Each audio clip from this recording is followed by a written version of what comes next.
Well, good day. I hope you're having a fantastic one. And as always, thanks for joining us here. I know you've got a lot of options and no doubt a busy life, and I appreciate when you choose to spend some of your valuable time here with us. And I always try and find you new and interesting conversations that will make it worth your while. And today is definitely going to be one of those days. We have the pleasure today of chatting with Larry Weingarten, and he's the author of The Philosopher's Wrench. And we're going to be talking about creativity, heart, and irreverence in everyday negotiations. So, welcome, Larry. I'm glad we were able to make this happen. This is fun. Thank you. Glad to be here. Absolutely. And for those of you who may not know him, as I say, Larry is the author of The Philosopher's Wrench, using creativity and heart to solve tough problems. And he has this wonderfully unexpected way of looking at negotiation. It really struck a chord with me, which is why I wanted to have him here on the show. You know, seeing it not as a battle, but as and not as a strategic chess match, but something more human, more intuitive, and frankly, his approach is much more fun. You know, he believes negotiations work best when we stop trying to win and we start actually listening and when we get curious about what the other person is really bringing to the moment. And not just their words, but their posture, their expression, their energy, and those unspoken clues that we often don't even realize we're giving out. And his approach, I think he's got equal parts heart and humor and creativity and wisdom. And today we're going to be exploring how to solve problems without suffering and how to negotiate without tension and how to bring playfulness back into the conversations. So let's dive in, Larry. I love your premise that the best negotiation tool isn't a tactic, it's simply presence. So I wonder what sparked your interest in listening as the foundation for sort of good communication and negotiation. Well, lots of ways of approaching that, but one is that there's so much noise in our lives, Yeah. and not just external noise, but you're thinking about what you're going to say next, or you're thinking about past hurts, or what did the cat just do, or whatever. There's so much clutter and noise in our minds, and that makes it really hard to actually pay real attention to somebody else. We have our own script going on. If we can quiet all that down, just pay less attention to it, make it go away, ignore it, tell it to go in the closet for a few minutes, Yeah. and simply focus on the other person and pay close attention. Look at their eyes. Look at how they hold themselves. Are they receiving what you're saying? Body language, all kinds of things. Is there a frown? What's going on with them? But, let them feel seen and heard. Yeah. Yeah. And it's funny because well, I mean, it's not funny. I think it's kind of tragic. We do not listen well in North America in particular, I think, compared to some other cultures. And I know you've said that negotiation sort of starts with knowing how to listen and then doing it, which I found funny because some of us know how to listen, but we still don't. We're so conditioned not to. So I thought if you could maybe share what does deep listening look like in real life, especially in tense situations, but generally. Well, I think a big part of it is I love to fix things. So my mind automatically goes to fixing whatever problem is in front of me. But I need to even quiet that down Yeah. and just listen, just absorb what the other person's putting out. So simply being quiet and making sure that you hear what they say, and then perhaps, if it's needed, reframe that so that and feed it back and say, Yeah. is this what you mean? Is this what you're saying? Or just to make sure I got it right, you're saying dot, dot, dot. Yeah. And if they confirm that, if they say yes, neat, you actually did hear what they said. Yeah. If they say, well, not exactly, or there's some nuance here or there that I think you left out, they're going to feel that you're actually working to hear them. That can't hurt anything. Yeah. And we're not seeing much of it. I mean, I think it's one of the reasons the world is in such a divisive place right now and like an almost unprecedented level of divisiveness, right? And I think we're not listening to each other's perspectives or inviting them.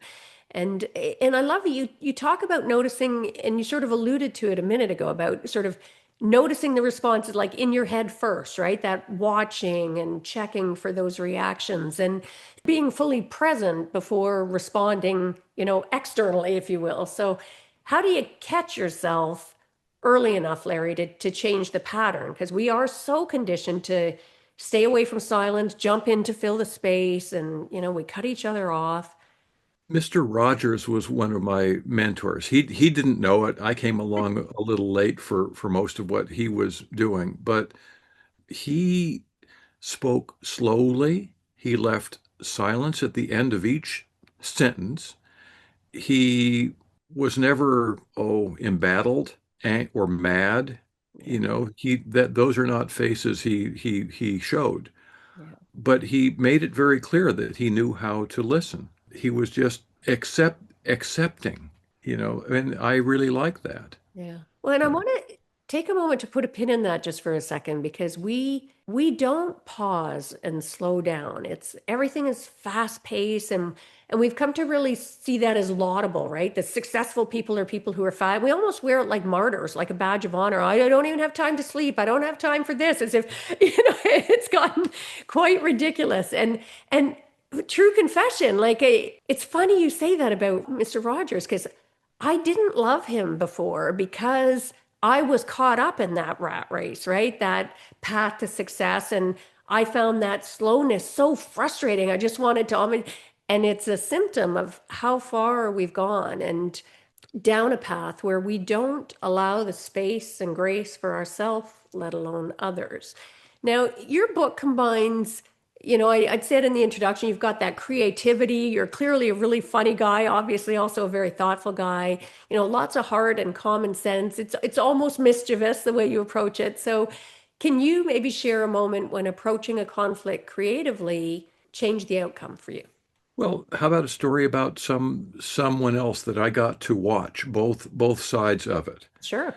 Well, I've got one of my own too, but there's a guy, Clint Rogers, who has written his own book, Ancient Secrets of a Master Healer, and he has this weekly thing online. And there was this guy that was just mad. He was angry. He just thought, "This is no good. You're all lying to me. Life is bad." Yeah. And Clint studied him. He listened to him. He didn't say a word. He just let the guy talk and quietly then restated, "Let me just make sure I've got this right. So what you're saying is," and the guy said, "Yes, that's what I'm saying." And then Clint was able to say, "Well, and keep on going." Yeah. By the end of the conversation, the other guy felt heard. He had mellowed out. His mad was gone. Yeah. And it was such an impressive thing to watch. It was so well done. Years ago, I've got brothers, and my dad was difficult. Yeah. My brothers couldn't even talk with my father. Mm. And I thought, this won't do. This is just so I decided instead of battling him to try to meet him on his own level. What was he able to see? What was he not able to see or deal with? I did that. Very quickly, we were on good terms. I just went to his playing field Yeah. instead of trying to move him over to mine. And, I wound up taking care of him. It mattered that he felt he could trust me. Yeah. It Yeah. was a pretty big deal. You were pretty ahead of the curve, I'd say, Larry, right? Because I think all of our conditioning for our generation is being the opposite in terms of how we define success and how we approach conflict. And I think just now, I mean, it was one of the things that motivated me to start the Art of Feminine Negotiation was, after a career as a lawyer, was everything about exerting power over others, right? Framing everything as a win or a lose, as opposed to Right. being curious, right? Like the art of curiosity. And I know that's something I think you emphasize, right? About being curious about what the other person is not only saying, but actually presenting, right? Not just their words, but their posture and energy. And can you share with us what are some of the things that you've learned from paying attention to those kind of subtle cues that I think most of us miss? Well, I think I'm sort of riffing here, but if you look at someone, and I learned to actually look at their eyes, Yeah. and their eyes tell you a lot about Is there sadness Mm, behind them? Is there, what's driving them right now? Maybe they didn't get enough sleep, and that's showing up, yeah. so their fuse is really short. I just try to pay attention to any, are they leaning Yeah. back? There are all these things that, there's the classic arms folded. Oh, Yeah. there's some resistance. But part of what I like to do as I deal with people is is actually a tool Yeah. for me. I bet. I like to throw out my strange, twisted sense of humor every now and then that you can't really tell it's humor. Yeah. What do you mean? And if I do that periodically, it makes it a lot easier for people to listen. They can't judge me too Yeah. quickly because they don't know what I'm going to say. Yeah. So they just, oh, so they'll listen better. Yeah. And we can do dialogue better that way. Well, it's funny I when you don't know say if I that. answered. No, it is. And it's funny. I'm smiling because when you said about humor, I've often been noticing and speaking out lately about how, historically we got our so-called news from the traditional media news. And now it's like there's no trust there and people are turning more to comedians, right? Like you're Jon Stewart, you're Noah, right? I mean, all of these Josh Johnson. I mean, we're actually getting our news, if you will, from comedians who are able to deliver it in a way that is palatable during a time that's tough. And I wanted to circle back when you'd said, because something really resonated with me when you said about looking in the eyes and seeing, is there sadness there? And it reminded me of that. I don't know if you remember the song that Amanda Marshall, I think it was, that song that taxi driver might have a PhD and this one might have just lost. And we don't allow for that when we are in a conversation with somebody who seems to be showing up in a difficult, we have no idea what's happening in their life. They may have just lost somebody they care about deeply. They may be suffering some personal trauma or unrest in their life. Their kid may be in the hospital, who knows? And we Right. don't allow the space for that. What are your thoughts on that?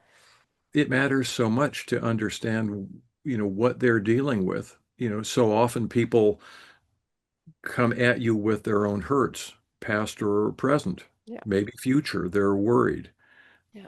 and we don't know what those things are. So I like to always just assume there's trouble, and I like to assume the best of them I love that. as well.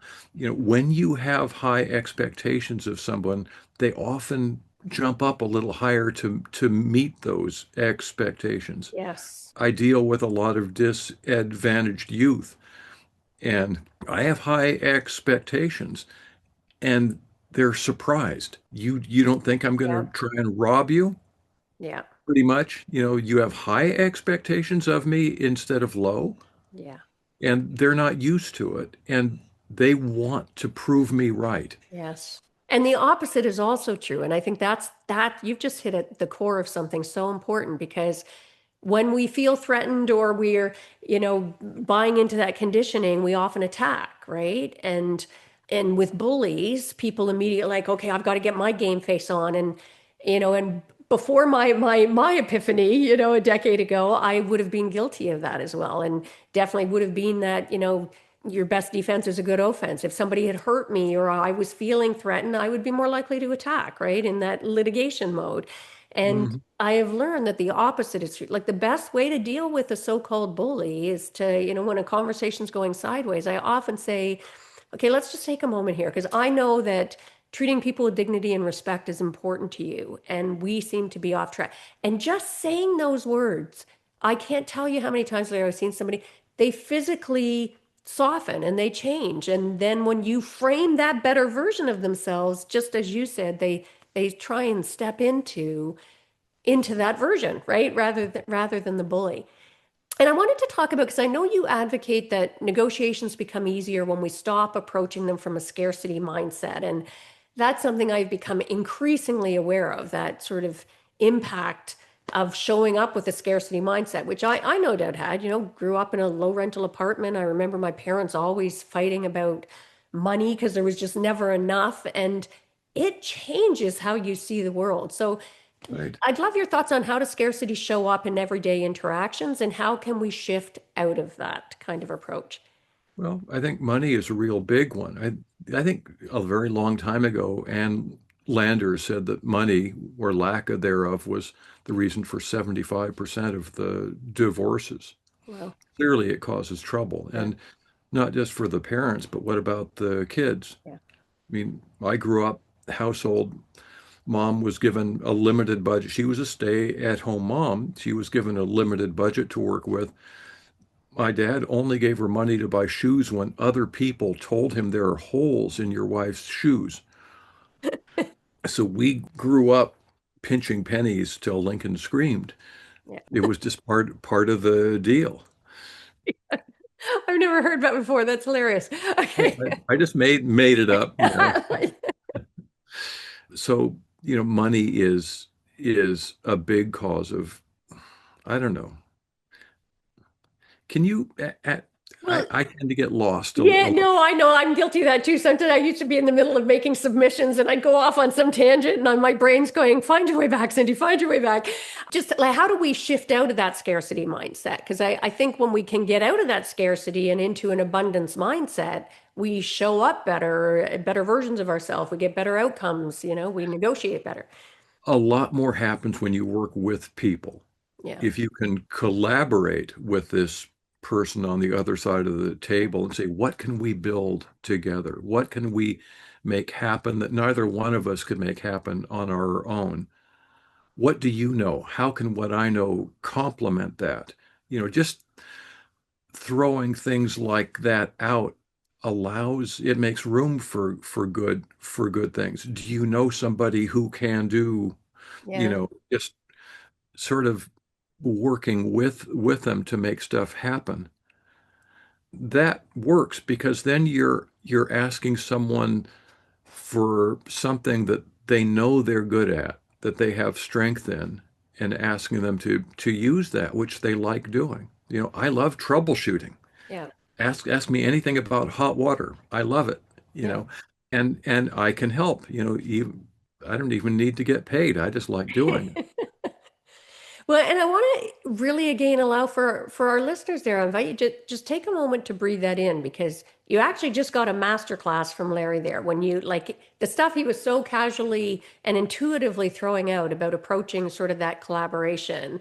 Re-listen to this episode and I invite you to take notes and actually use the language that he used because that was a master class in how to invite collaboration even when the other person seems locked into sort of being right or being the winner. So kudos. And just I don't think I told people. So what is it you do when you talked about you love water and I know your book is called The Philosopher's Wrench. So tell us a bit about your Well, occupation. the wrench, I mean, I'm a licensed general contractor, Yeah. but I've watched patterns in the people and in the world for a very long time, and I've come to redefine what tools are. Tools, Yeah. pipe wrench, that's a nice tool, Yeah. but appreciation is a much bigger, more powerful tool. Hope, I've literally used hope to save people's lives because they had lost it. And I showed them perspective, another tool, and that was a way back to hope. Yeah. One case where people had lost all their savings, I prevented four suicides. Yeah. These are very strong tools. Yeah. So I like to mix all the tools up. If you think of presence as a tool that you can grab hold of and use, not just as a concept floating around out there in space, but something you can grab. Yeah. I'm trying to be present with you. It's a tool I can use right now. Yeah. You have such a beautifully philosophical approach, hence the philosopher's wrench, I guess, right? And I would bet that you are often underestimated, Larry. And I just want to again for our listeners to really challenge you to recognize where in your life we get so conditioned to look to, the lawyer, the this, the that, as somehow they have some inherent credibility. And my dad was a factory worker and I don't know that he ever formally got his grade six, to be honest, but he left us too soon, but probably one of the most smartest men I'd ever met and intuitively understood people and how to have effective communication. So I invite or challenge, as I say, our listeners to recognize where in life are you maybe buying into conditioned responses and undervaluing lessons and conversations that maybe you ought to be paying more attention to. Now, you had mentioned humor before, Larry, and it obviously, I mean, it shows up in your work. You're so thoughtful, and yet there's this undercurrent through everything as well. And I think you alluded to it earlier, but why is humor rather such a powerful negotiation tool? Well, in one way, it's if people don't know what you're going to say next, they haven't pigeonholed you, you've not given them the opportunity to pigeonhole you, Yeah. then they have to listen. It helps them to be more present. Yeah. I don't know what this guy's going to say Yeah. next. Yeah. Well, it's a great way to keep somebody, I think two things. It keeps them just a little bit off balance, but in the best possible way, so they don't get stuck in an idea. But also, humor is such a great way of paving a path for some kind of consensus to avoid those stuck positions, right? And this has been studied. If people are having fun, they're learning Yeah. multiple 4 to 5 times better and quicker Wow. than if they're not having fun. Yeah. So if I can throw them off balance and they think they're having fun too, this is great. And we're Stuff more will get open, done. right? I think even in the tradition, when people find somebody funny and when you can open that piece of them up where they can have fun and laugh, even in really difficult potential situations, I think it opens up space for a very Yeah. different kind of conversation and different kind of solutions. So, It's no longer adversarial and we're not yeah. worrying about spears or saber-toothed tigers or anything. Yeah. Actually, that's a good point because it dissipates the fear. I'd never really thought about that before. And when you're able to inject humor into the conversation, people lower their guard a little bit, and that gets rid of some of that subconscious fear that we bring in, that, fight or flight or freeze or whatever model. And I think your book really encourages, that playful problem solving, exploring how do you frame it? What else could be true and or what else could work? Can you share Yeah. maybe an example of how that Well, kind of playful thinking opened up a new solution for you I or like I like troubleshooting. It really is fun for me and it's a wonderful mental exercise. And my approach to any problem is to come up with as many ridiculous or not things as I can. I don't filter them at all. I put them all out yeah, there. And then, okay, 90% are just trash. yeah, Fine, it's okay because it yeah, allowed me to use so many different perspectives to look at the problem.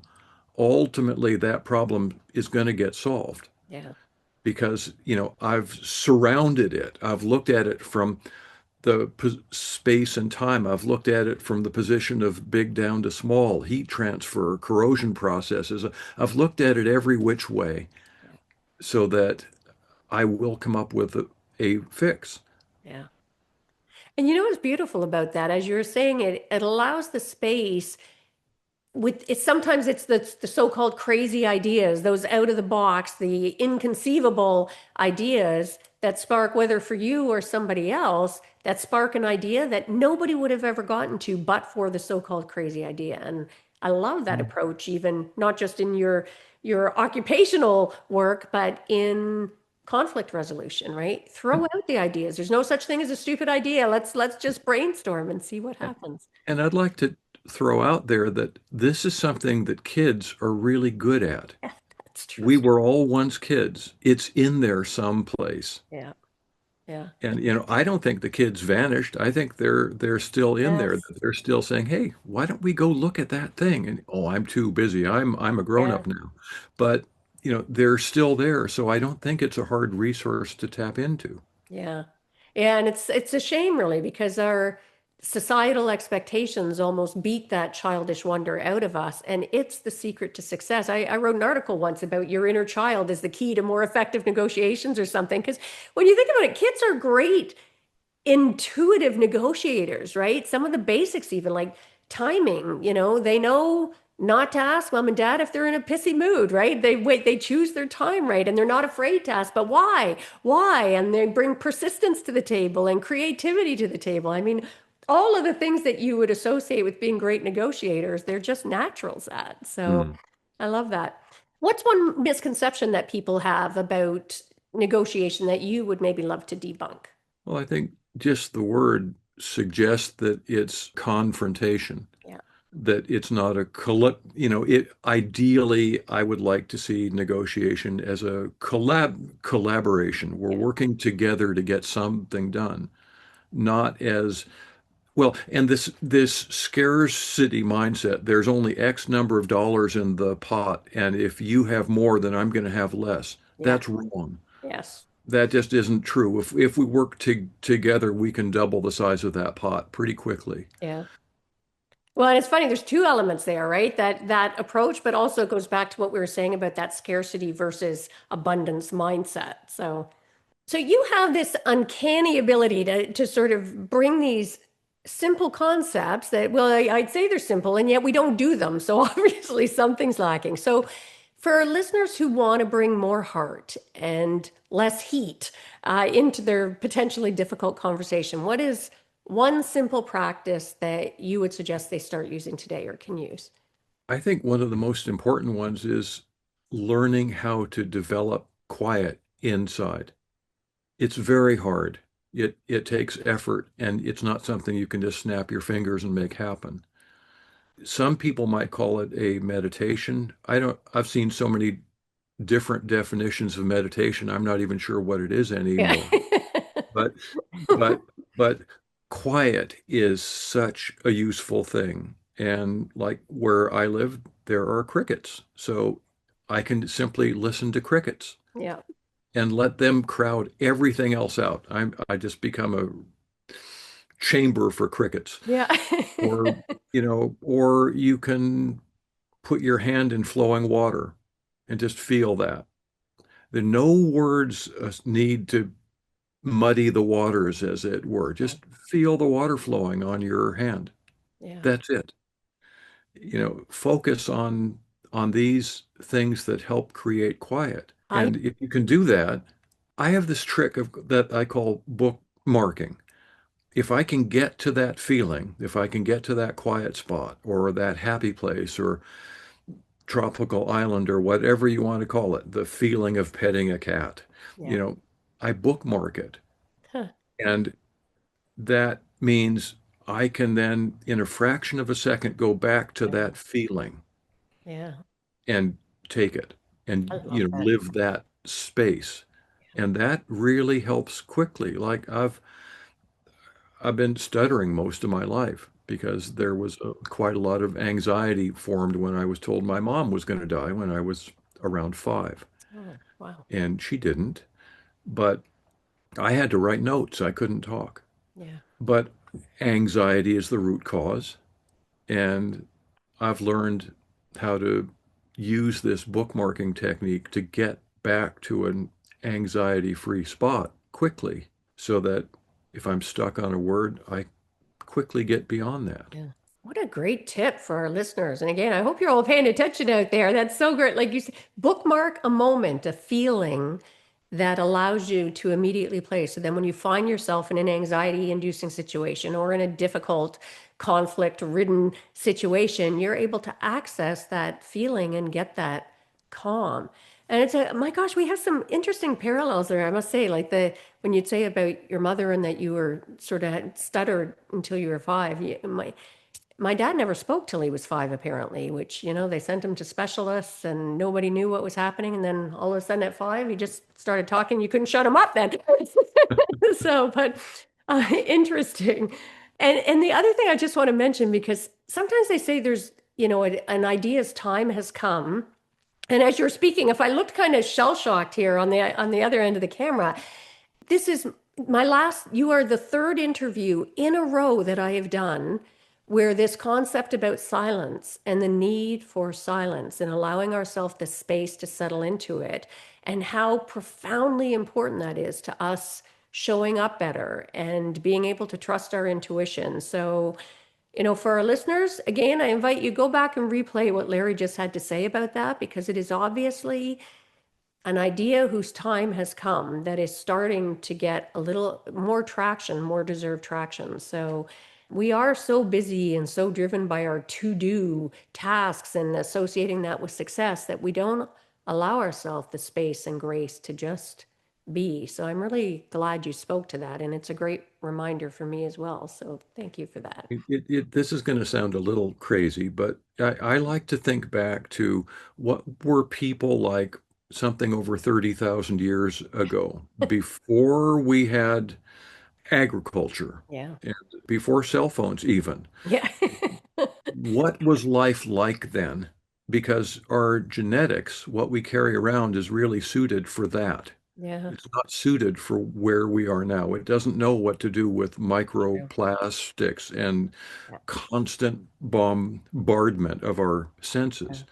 So thinking back, what was our activity level? What was our diet? What did we get quiet time? You Mhm. bet. Yeah. That's what we're designed for still.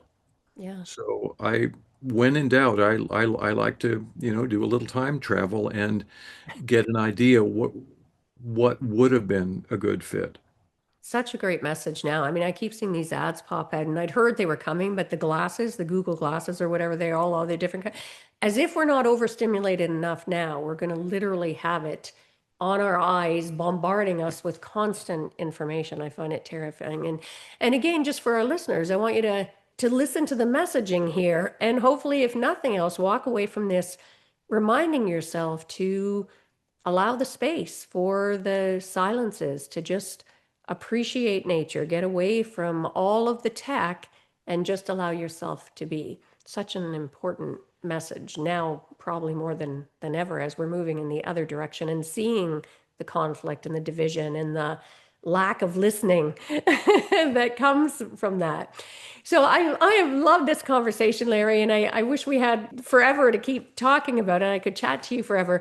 I normally like to end by asking, what's one of the greatest mindset shifts that you've had in your life? Doesn't have to be about any of that we're talking about, not about negotiation, just an aha moment that changed things for you.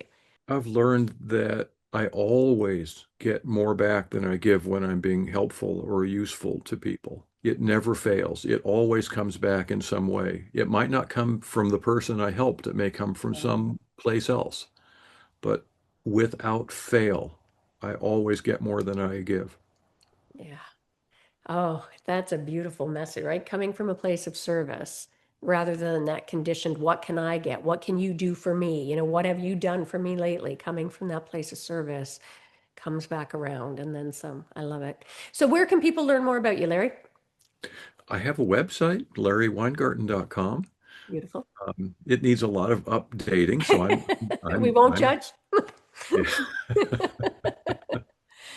And make sure for our listeners, go find the Philosopher's Wrench. They ask for it, and not only it's available on Amazon, but also go ask your local bookstore for it, and raise their awareness so that they get copies of it in. And we'll make sure to put that in our show notes. And Larry, I got to say, this has been a delightful conversation for me, and so many powerful insights that you have shared with us here that I believe if people, and for our listeners, if you're truly listening there, it can be life-changing for you. So thank you so much for joining us and sharing you. today. Thank you.